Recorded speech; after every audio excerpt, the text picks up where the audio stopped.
MRR news కి స్వాగతం.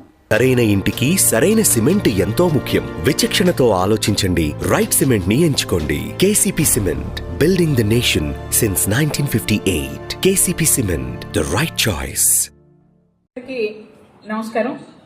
పార్టీలో వివిధ హోదాల్లో ఉండి ఈ ప్రెస్ మీట్కి విచ్చేసిన నాయకులకు, మా సోదరి మండలందరికీ అభివందనాలు.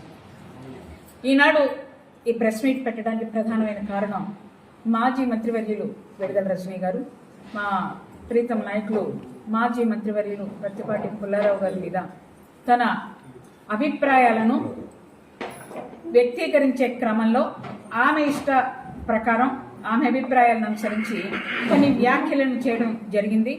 ఆ వ్యాఖ్యానాలు పార్టీలో గల్లీ నుంచి ఢిల్లీ దాకా ఉన్న అన్ని హోదాల్లో ఉన్న నాయకులకు, ఇక్కడ ఉండి పార్టీ కోసం పనిచేసే అందరి నాయకులు కూడా మనస్తాపం కలిగింది.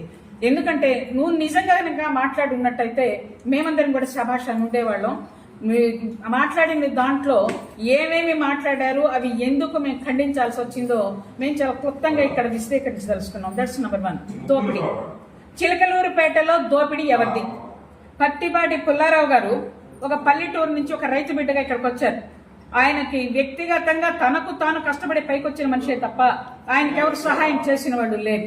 వ్యక్తిగతంగా ఒక వ్యాపార సామ్రాజ్యాన్ని నిర్మించి ఆ తర్వాత రాజకీయాలలోకి వచ్చి ఇక్కడ కూడా గుంటూరు జిల్లాలో మాజీ జిల్లా అధ్యక్షుడిగా, మాజీ మంత్రిగా, ప్రస్తుతం రాష్ట్ర పార్టీ ఉపాధ్యక్షుడిగా, రాష్ట్రం మొత్తం మీద ఒక ఎన్లైటెడ్ పర్సన్స్ ఒక గుప్పిడి మంది ఉంటే దాంట్లో మా నాయకుడు ఒకడున్నారు. ఎందుకంటే ఆయనకున్న విశ్వసనీయత, ఆయనకున్న సమర్థత, ఆయనకున్నటువంటి ప్రజలకు సహాయం చేయాలనుకున్నటువంటి ప్రజాసేవా భావన. దీనికి ఉదాహరణగా మీరేం చూపిస్తారు? దోపిడీకి మీరు ఏమేమి నిర్వచనాలు చెప్తారు, ఏమి సాక్ష్యాలు చెప్తారు? సాక్ష్యాలు లేకుండా చిలకలూరుపేట నియోజకవర్గంలో పత్తిపాటి పుల్లారావు గారు దోపిడీకి పాల్పడుతున్నారు అని కనుక మీరు చెప్పేటట్లయితే మేము లీగల్ గా ప్రొసీడ్ అవ్వదలుచుకున్నాం. మీ దగ్గర కనుక సాక్ష్యాలు ఉంటే దయచేసి బయట పెట్టండి, దానికి మేము బద్దులమై ఉన్నాం. నెంబర్ 2, ప్రజాభిమానంలో పుల్లారావు గారి కంటే మీరు ఏ విషయంలో ఎక్కువ అని చెప్పి మిమ్మల్ని మేము అడుగుతా ఉన్నాం. ఎందుకంటే మీరు చిలకలూరుపేట రాజకీయాలలోకి వచ్చిన టైం ఎంత, ఇక్కడ పనిచేసింది ఎంత, మీరు మంత్రిగా మీ కాలం అయిపోయిన తర్వాత మీరు ఇక్కడి నుంచి బయటికి అంత ప్రజాభిమానం ఉన్నప్పుడు ప్రజలను, కార్యకర్తలను గాలి కొదిలేసి గుంటూరుకి వెళ్ళవలసిన అవసరం ఏమొచ్చింది? దాని వెనక కారణాలు ఏమున్నాయో వాటి జోలికి మేము పోవటల్లా.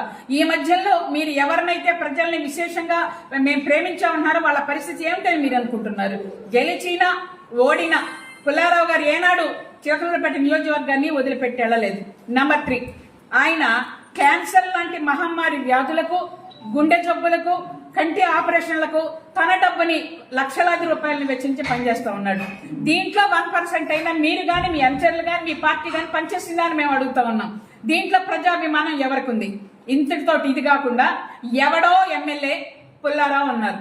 ఆయన ఎవడో అసలు పురుషోత్తపట్నంలో కౌన్సిలర్ గా పోటీ చేస్తే మీరు పోటీ చేసిన వాటిలో పోటీ కూడా పెట్టకుండా యునానిమస్ గా ఎక్కువ మంది మెజారిటీ తోటి గెలిచేటట్టు మీకు సహాయపడిన వాడే ఎవడో. మీరు 24 గంటలు మీ జన్మ మొత్తం తిరిగినా అఖిల భారత జాతీయ కాంగ్రెస్ లో ఒక మాజీ మంత్రి గారి చుట్టూ మీరు సంవత్సరాల పాటు తిరిగిన మీకు ఇవ్వని ఒక పదవిని పుల్లారావు గారు అలవోకగా మీకు కట్టబెట్టారు. That's market yard chairman. మీ కౌన్సిలర్ గా గెలిస్తే వైస్ చైర్మన్ ఇచ్చారు, మార్కెట్ యార్డ్ చైర్మన్ ఇచ్చారు. ఒక నాయకురాలుగా మీరు ఎస్టాబ్లిష్ అవడానికి చిలకలూరు